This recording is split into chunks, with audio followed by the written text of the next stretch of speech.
Pranam, Partho. Kunal. Partho, I want to discuss today Buddha, Buddhism, and Vedanta. Buddha, Buddhism, Vedanta. Right. Interesting Yeah. subject. Yeah. So, For some reason, so many people see Buddhism as just different from Vedanta. yes. Okay, so I understand. So, the thought process I have is that, of course, as we probably know from our history, whatever we've read,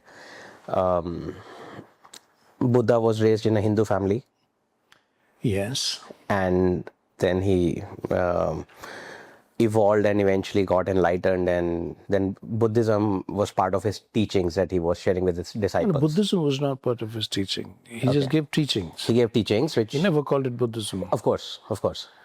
Yes. Later on, Yeah, and I don't think at any point he even insisted on calling it my teachings. Of course. So Buddhism as a concept came much later.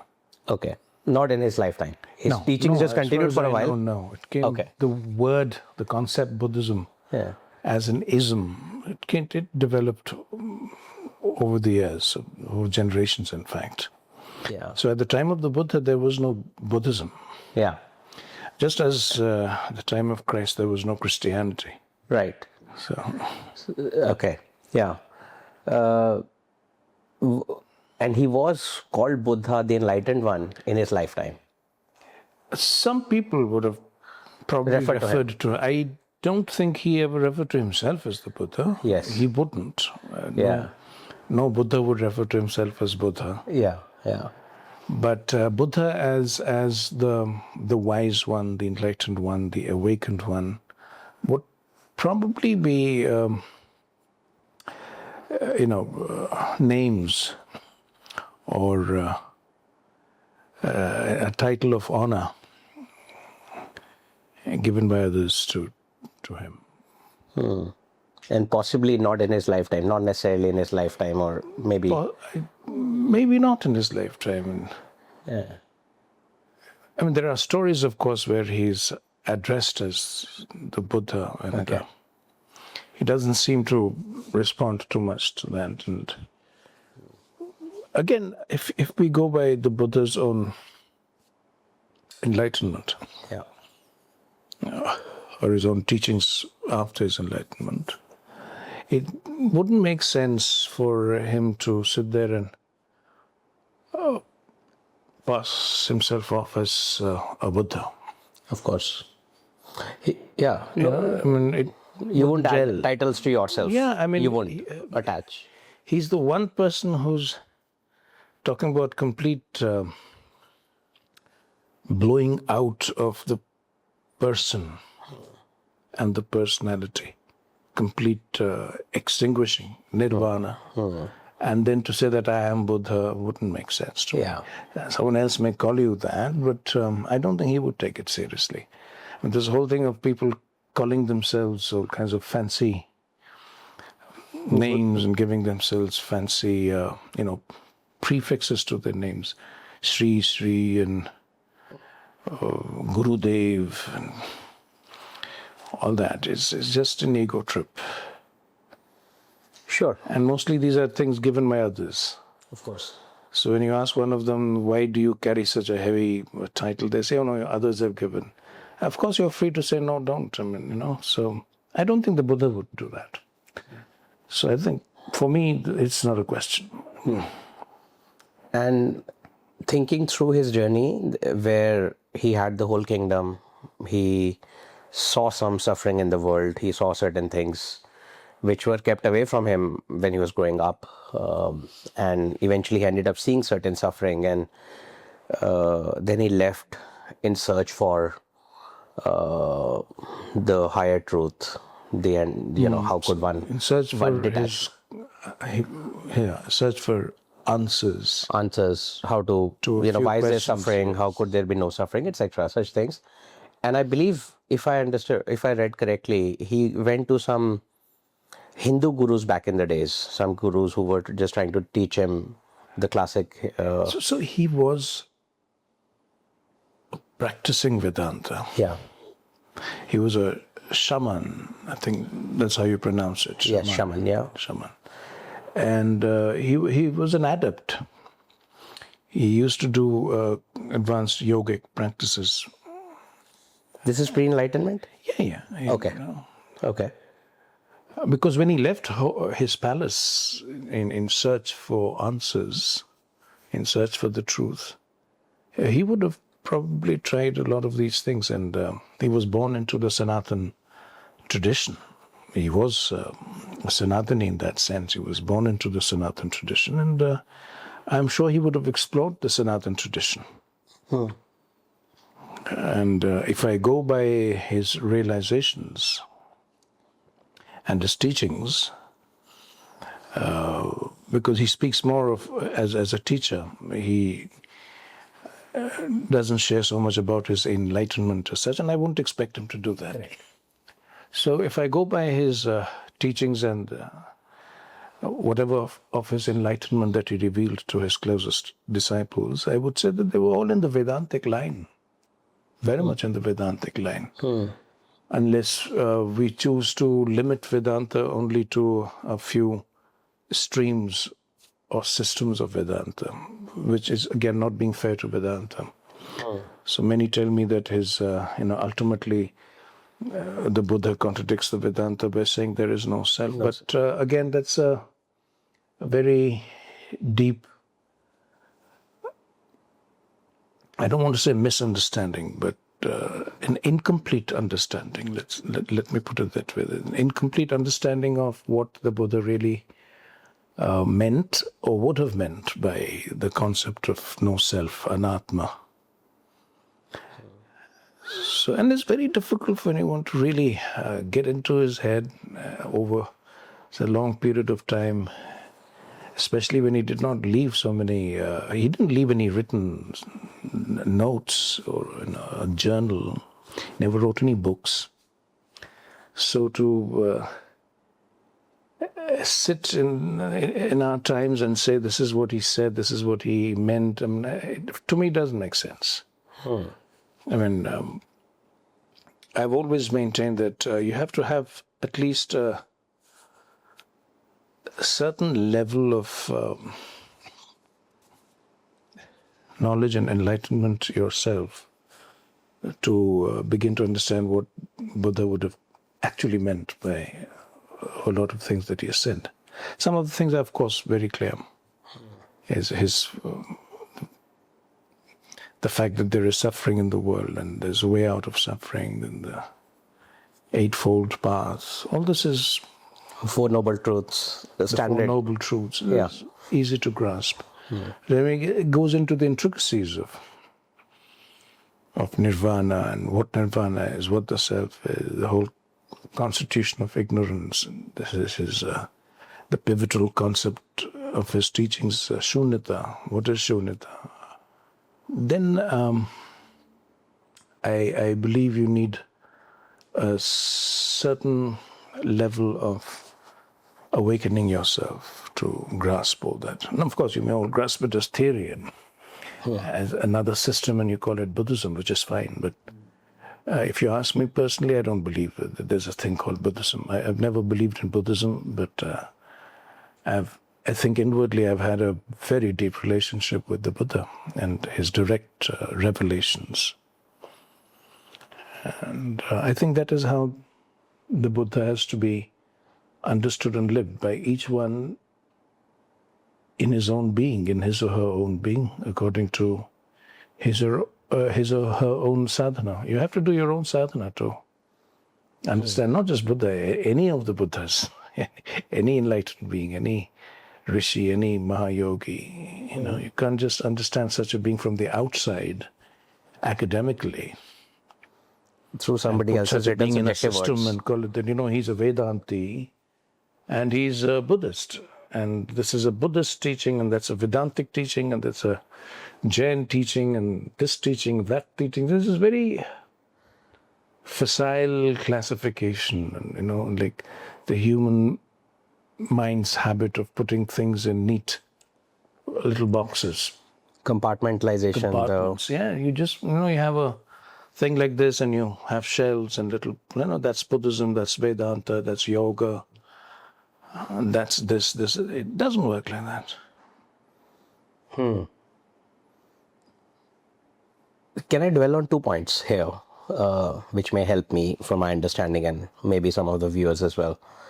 First of all, one contrast that has been incompletely interpreted or incomplete understanding has been that Buddha doesn't refer to or clearly state that there is a Brahman-like self or there is a self, there is an Atma. Permanent, immortal being.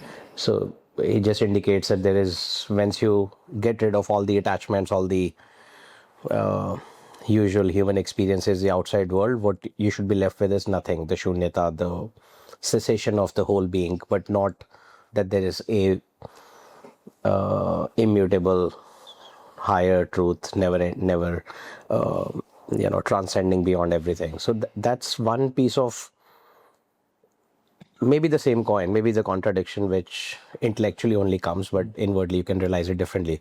Could you dwell some light on that? What does the anatma versus the atma mean to you? See, again, you mentioned shunyata. So what do we really understand by shunyata? It's not zero. It's not void, as void.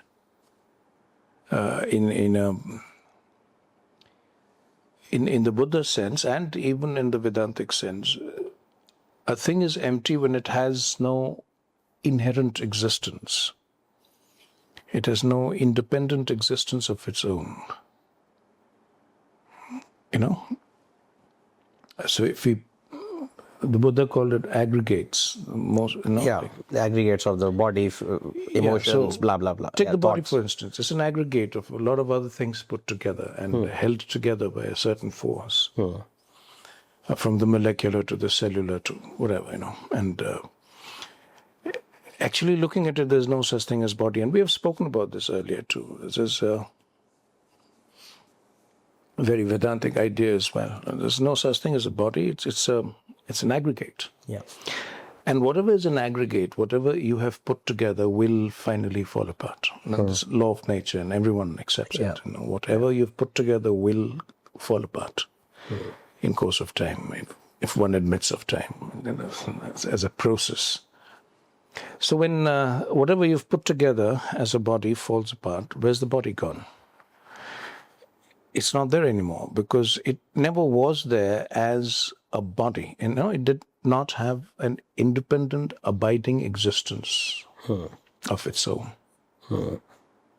So a thing that does not have an independent, abiding existence of its own, it doesn't exist as itself, the thing in itself, then it's empty of inherent existence. It's empty of any permanent inherent existence. Therefore, it's empty. Correct.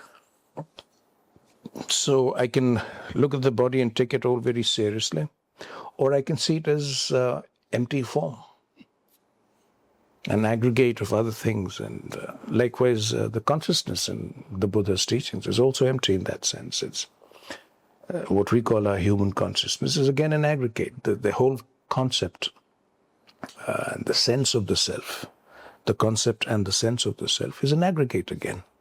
An aggregate of all our experiences, our memories, impressions, associations, habits, conditionings. In the Buddha's own words, is a bundle of sanskars, a bundle of subtle impressions and habits and associations, somehow held together by a sense of continuity. Correct. And you call that the self. And then you extrapolate from there to a permanent self. Because human beings have this deep-seated need for continuity. I think that's what the human ego ultimately is all about. This need to perpetuate oneself. So one way in which humans perpetuate themselves is through progeny. Biological perpetuation. And I believe that satisfies some people's ego up to some point. There's another way of perpetuating your existence is leave a legacy. Create a Legacy story. of wealth, Yeah. of knowledge, Any story. creative legacy, whatever. So people do. I mean, many people see leaving a legacy as the ultimate objective of their existence. And what kind of life have I lived if I have not left a legacy? So, a kingdom can be your legacy. Yeah. So yeah, there's another way of perpetuating yourself, and that satisfies a slightly more sophisticated ego. But then even these things are finally impermanent. How long will a legacy last? No. How long will the planet last, for that matter? So this final desperate move of believing in this eternal self. No. I'm not saying there is no eternal self. For the purposes of our discussion, it's not relevant whether there is or there is not an eternal self. The important question here is, which is what Buddha asked. It's not important whether there is a permanent abiding self or not. Why is it necessary? Is it or is it not a continuation of your ego? Is it or is it not an expression of your need for continuity? That is what the Buddha wants to ask of ourselves. That is the question.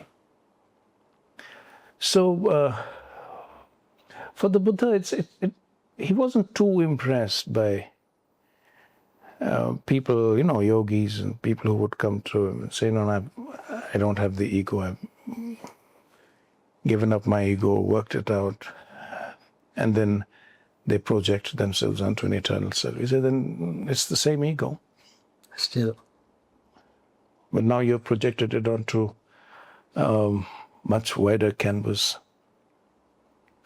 much subtler canvas. So for the Buddha, it was the same thing. The Buddha's concern went far deeper and far more penetrating. That can you live knowing full well that this is it, there is no continuity. And then he would show you that this is what the self is. What you call the self is an aggregate, and the aggregate will fall apart. So where is the continuity? And when you see through this whole aggregate, the structure, how your mind is put together, and how you believe that your mind has a continuity. When you see all these things very clearly, then you see the emptiness of it all. So in that sense, a thought is empty. Consciousness is empty. Feelings are empty. So Buddha is not saying that empty means there's nothing there. It's like, it's there. Of course it's there. So look carefully at it. What is there? And then you see the aggregates. Then you see the causes and effects that make this possible. And then the Buddha speaks a lot about pratitya samutpanna, codependent arising of all phenomena. And it's a very profound teaching that all phenomena outside, in Prakriti, nature, and within, all phenomena within and without, if you really look into them, you will see that everything is there because of something else. And, both ways. Something is there, so this is there, and something is not there, therefore this is there. And because this is there, something will be, and something will not be, and so on and so forth. It's a huge, complex web of causes and effects, pratitya samutpanna. They all arise together and they subside together. So while all these things come together, all the causes come together, all the aggregates hang together, you feel it's there. But once that's gone, the thing is gone. So it had no existence of itself. And this is so deeply related to the whole concept of impermanence, anityam of the Vedantis too. That if you look carefully at your own existence, you'll find that everything is impermanent. Everything. All mental phenomena, all natural phenomena. From your subtlest thought to entire structure of knowledge and your identity, your personality, the life you've built around yourself, everything is impermanent. And this impermanence is right there before your eyes. You don't have to wait for 100,000 years to see it's impermanent. If you look deep enough, and this was again Buddha's insight, his teaching, look deep enough. And how to look deep enough is what he taught to his disciples, how to look deep enough to be able to see the impermanence here and now, moment to moment. If you don't see the impermanence moment to moment, you've seen nothing of the impermanence. Then you still remain caught up in this illusion of permanence and continuity. But the moment you can see this happening moment to moment, you're free of it. And then you're living in this shunyata, which is very liberating. So, as a Vedanti, in the sense that I've lived Vedanta for nearly 40 years of my life now. So from that perspective of Vedanta, I see no difference at all between the Buddha's teachings and Vedanta. I see no difference at all. And this includes the concept of anatma. In a more serious setting, we can go into that too. But for me, atma, it all depends on the context. And the perspective and it depends on how far you've reached in your realization. If you haven't even reached the threshold of your true being, then talking about atma and anatma is completely irrelevant. And I believe the Buddha also felt that way, in the sense that he firmly discouraged any metaphysical discussion or any ontological discussion. What is being? Where does it come from? Is it there? Is it? He firmly discouraged that kind of discussion because it is completely, it's irrelevant. I'm not saying it's false. I'm not saying it's true, because how does it matter to you any which way? For you, what should matter is your condition of existence now. Suffering, the fact that suffering is, he used to say that, the dukkha is. The sorrow, that sorrow is. And what is the sorrow? The real nature. It's not an emotional thing. You're sad. The Buddha's concept of affliction, dukkha, goes pretty deep and very precise and subtle. And the Buddha said that is what should concern you. Your dukkha, your affliction, the delusions with which you live, the suffering that you cause to yourself and to others around you. Can you come to a state of existence where neither you suffer, nor does anyone else around you suffer? Can you go to that state which is beyond sorrow and suffering? So I think that is the beauty and the depth and the richness of Buddha's teachings, and which, again, I repeat, I don't see any different from the insights of Vedanta. And thinking of differences and then arguing about them, debating that, I think these are academic exercises, to my mind, completely futile. Sure. I think very beautifully put, Partho. And what I'm understanding is that, again, so far only intellectual, but hopefully someday would evolve into more of a self realization at some stage. But what I'm understanding is that, at least intellectually for now, that Buddha learned all this, experienced it, discovered the answers within himself, tried to define them, share them with his disciples over time, which later got categorized, labeled into another form of calling it whatever. Name doesn't matter. What does Advaita Vedanta mean? What does Hinduism mean? It's just a name. It's a, and as you said, people have this habit of compartmentalizing. Okay, because he did not refer to Atma or he referred to Anatma, then it's different from Vedanta. So either we call it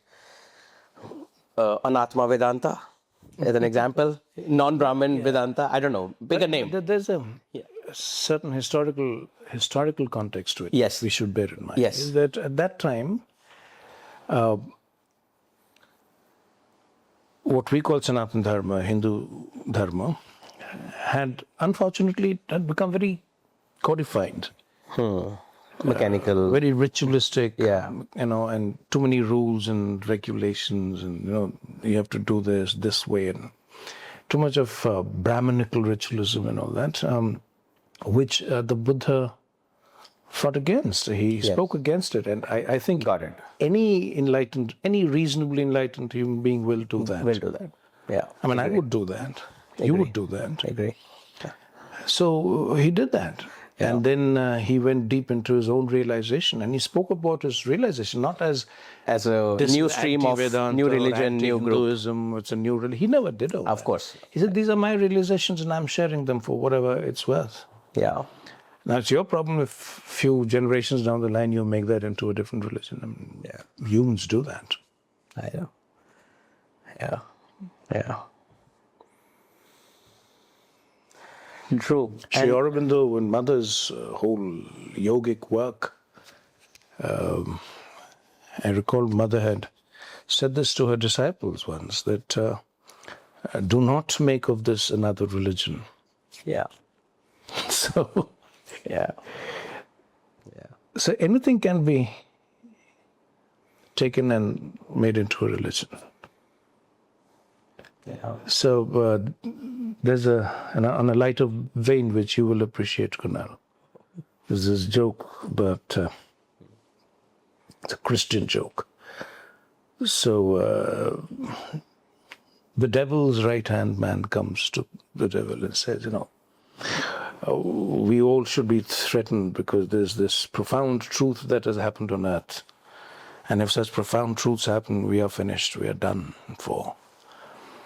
So the devil gets a bit concerned. No, we can't allow profound truths to happen on earth. What are we doing about it?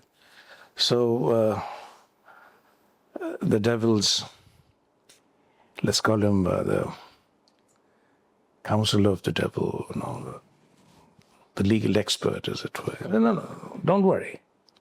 We are working on it. We are turning it into a religion. The devil says, oh, great. Once you turn it into religion, it's done. The truth is over. Yeah. And So it's so very true. no, I agree.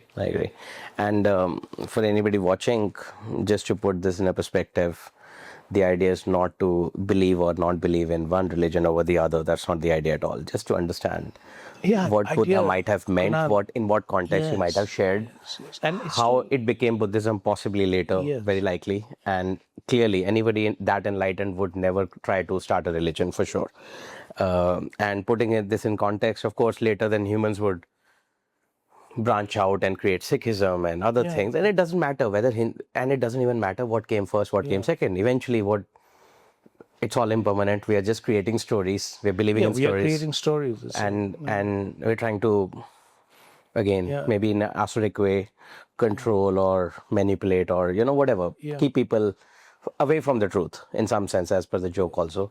But expanding on the joke, I think something comes to me that, so the timeline, obviously Hinduism and Sanatana Dharma has existed for longer period. Buddha was believed to have lived around 5th BC, 5th to 6th BC, right? But eventually I think Christianity has won because the timeline they have defined, BC and AD, right? We are still going by whenever the Christ came. I'm sure while living in those times, Buddha would not have said, "Okay, it's my birthday. Uh, I'm 500 years before Christ. How was it going on?" I mean, we're counting reverse. So at least Christianity had, somehow won the war of defining the times, which, of course, Vedanta, but it's useful to know the beginnings, the origins, and the similarities and possible differences, but not just from an intellectual level, but also deeper, what they truly mean, Atma versus Anatma. And as you're rightly saying, it's a matter of your understanding, your depth, your perspective, both make sense. It's not necessarily a contradiction, as Sri Aurobindo refers to in so many things. The conflicts that we see are actually the same. And to even begin to make to make sense of this whole question of Atma and Atma, you have to go very far and deep into your own consciousness to do that. I mean, you can't sit on a superficial intellectual consciousness and decide to debate such matters. I mean, I agree. we don't have enough knowledge to do it. Agree. That's probably the biggest takeaway. It's all within you. Go experience it. Don't try to label it. Don't try to create another mental construct, as we say. Yes. And as I tell some of my close friends, the Buddha left his palace, his kingdom, his family to look for answers. His questions and his answers. It was for him a matter of existential urgency. Yes. To understand. That's why he left everything and went into the forest. He didn't go to a library to find answers. Yeah. So in our day and age, don't do that, and don't go to ChatGPT and to libraries and to whatever have you. Yeah. If questions of that intensity come to you, then go look for your own answers. Don't waste time in debating metaphysics and religions and all that. It won't take you anywhere. Yeah. Absolutely, Vasu. It's, as you always say, it's about experiencing it on your own and just go inwards. You'll find the answers. So, but thanks for sharing your inward journey and your understanding. You're welcome. Look forward. Pleasure as always, Kunal, talking to you. Same here. Thank you, Partho. Thank you.